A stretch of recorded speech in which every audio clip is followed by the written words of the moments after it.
Vienīgais, atcerieties, man vēl tur ir vesela komanda. Īsumā tad stāsts ir tāds, mēs esam sagatavojuši jums burvīgu salūtu, kas būs 12 un 10 minūtes, lai jūs varētu ievērot ar citiem salūtiem, kas būs šodien šeit. To mēs pasniegsim kopā ar šampanieti augšā balkonā. Tad lēnā garā tie, kas ir jau sagaidījuši savu ēdienu un tie, kas ir pabeigušies, pārģērbimies, ejamies augšā un baudam šo burvīgo vakaru dot tālāk citiem runātājiem, droši vien, ja? Māja?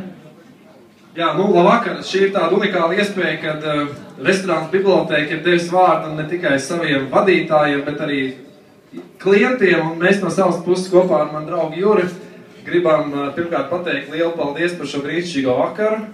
Novēlēt visiem laimīgu jauno gadu un tiešām paldies tiem, kas šo vakaru mums veidoja un šodien ir spiest strādāt, tad, kad mēs atpūšamies. Un Juri?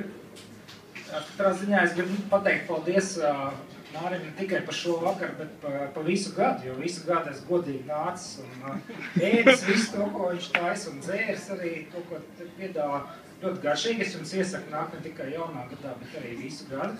Bet, jā, tā kā laimīgi jauno gadu visiem dažās valstīs jau ir sagaidīts, tā kā mēs varam jau sākt svinēt Kazahu, Krievu, Japāņu un Austrāļu jauno gadu.